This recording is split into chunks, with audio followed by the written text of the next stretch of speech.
ओम शांति। हमारा घर एक गोकुल बन जाए, आनंद का स्थान जहाँ बैठकर सुकून मिले, शांति मिले, जहाँ बैठने की दिल हो और लगे इस घर के सारे सदस्य आपस में बहुत प्यार से बात करते, एक दूसरे को सम्मान देते, एक दूसरे को सुख देते। अगर ऐसा घर हमें बनाना है तो सिंपल एक काम करना है, स्पिरिचुअलिटी को अपनाओ। स्पिरिचुअलिटी माना परमात्मा आत्मा का ज्ञान, परमात्मा के साथ कनेक्शन और परमात्मा जो हमें सुनाते हैं उस ज्ञान को अप्लाई करना। वो परमात्मा हमें जन्मते ही 4 खजाने देते हैं। सबसे पहला खजाना और वो है ज्ञान का, स्पिरिचुअल नॉलेज, जिसको सुनते सुनते जीवन में रहते भी हम दुख अशांति से मुक्त हो जाते हैं। व्यर्थ संकल्प, नेगेटिव थॉट्स और गलत कर्म, इससे हम मुक्त हो जाते हैं। अगर कोई भी व्यर्थ विचार मन में आता भी है ना, तो स्पिरिचुअल ज्ञान की पॉइंट से हम उसका एक्सपेरिमेंट कर हम विजयी बन जाते हैं। दूसरा परमात्मा हमें जो खजाना देते हैं वो है उसकी याद, मेडिटेशन, जिससे हमें असीम शक्तियों की प्राप्ति होती है, पावर्स मिलती है। और इन्हीं पावर्स के आधार से हम अपनी प्रॉब्लम्स को, सारे विघ्नों को सहज पार कर लेते हैं। तीसरा खजाना वो हमें देते हैं सर्व गुणों की प्राप्ति, और चौथा खजाना है सेवा का। जब हमें जो प्राप्त हुआ है उससे दूसरों की सेवा करते हैं, सहयोग देते हैं, उससे दुआएं मिलती हैं, ब्लेसिंग्स मिलती हैं, खुशी प्राप्त होती है। तो सबसे सहज विधि हम क्या कर सकते हैं रोज जिससे हमें खुशी मिले? सुबह से रात तक सबको जो जो मिले, जो जो दिखे, बस उनको दुआ दो, उनसे दुआ लो, दुआ दो, दुआ लो। देखो, चाहे कोई आपके ऊपर गुस्सा करेगा, कोई बहुत गुस्से वाली आत्मा आ रही है, लेकिन उसे भी दुआ दो, दुआ लो, क्योंकि जितना हम ये प्रैक्टिस करेंगे ना, उतना हम जीवन में बहुत आगे बढ़ेंगे। जैसे साइंस के अंदर रॉकेट बहुत फास्ट है ना, कितनी जल्दी में वो अपना कार्य कर देता है। ऐसे अगर जिंदगी में आगे बढ़ना है तो एक बहुत सहज कार्य करो।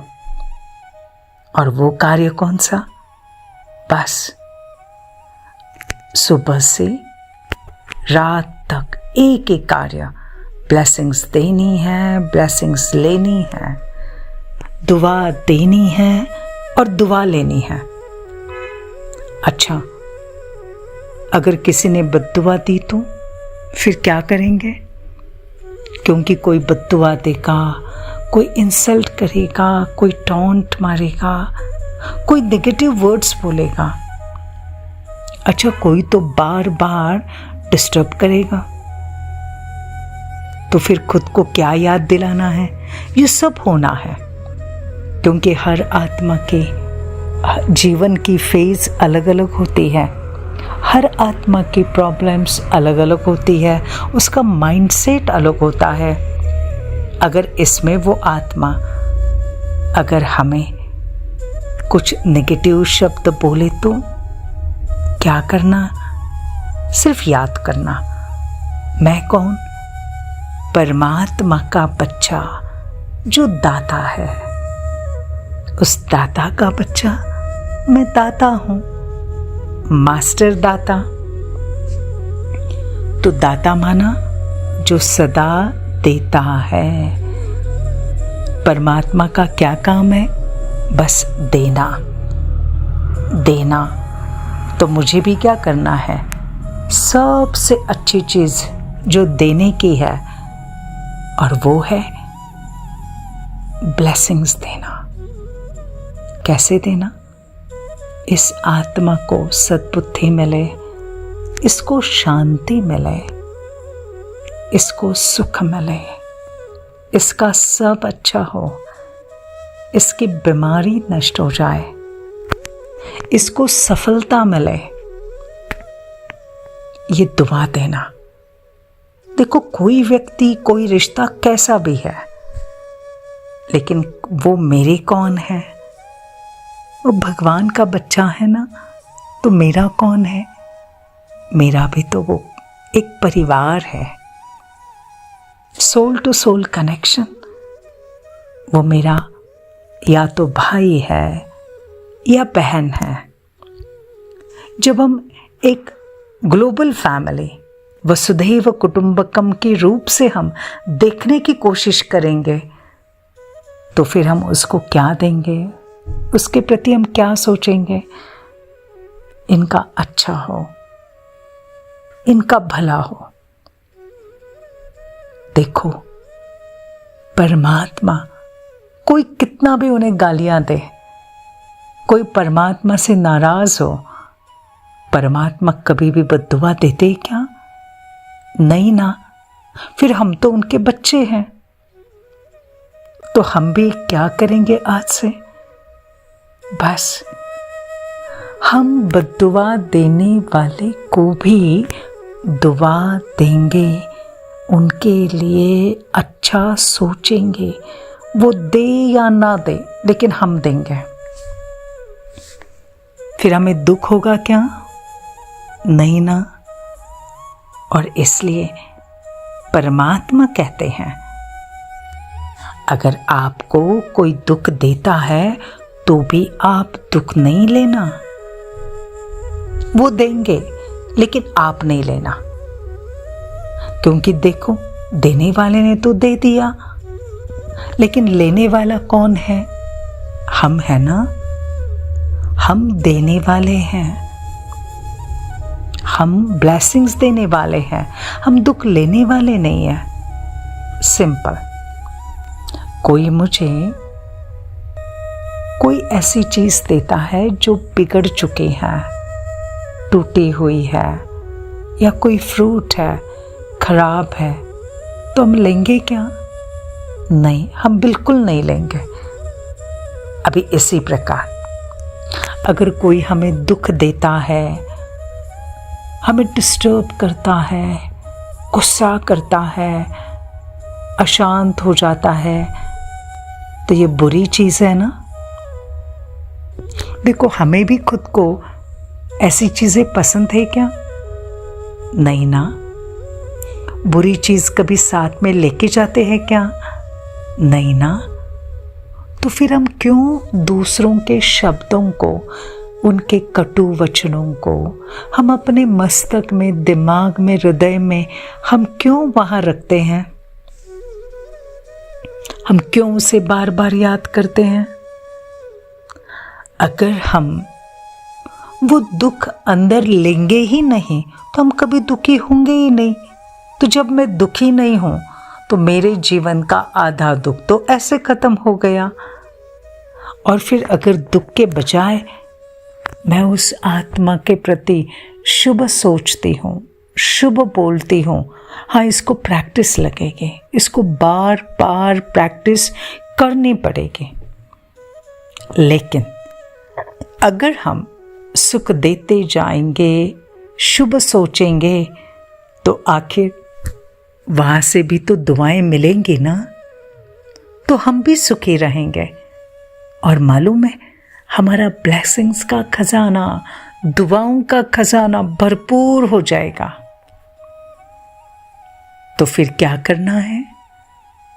हर आत्मा कैसी भी हो, बस मुझे दुआएं लेनी है। अंडरलाइन। वो गुस्सा कर रहे हैं, मैंने ये सोचना है वो मुझे शांति का पाठ पक्का करा रहे हैं, वो मेरी सहनशीलता का पाठ पक्का करा रहे हैं।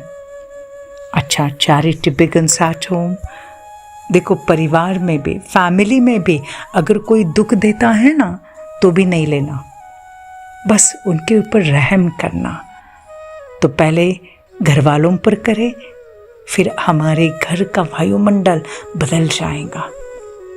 घर से ही अगर हम ये शुरू करते हैं, वो गुस्सा करे, हम शांत रहे, हम मीठे से बात करें, वो अपमान करे, हम सम्मान से बात करें, वो दुख दे, हम सुख दे, तो सोचो घर का वातावरण क्या बन जाएगा।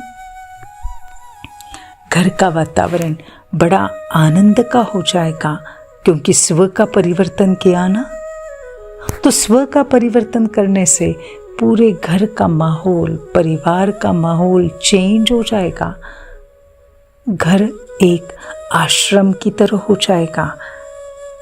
ध्यान में रखना, घर मंदिर बन जाएगा। सिर्फ दुआएं देना और दुआएं लेना, इससे घर मंदिर बनेगा। अच्छा, मंदिर की मूर्ति क्या करती है?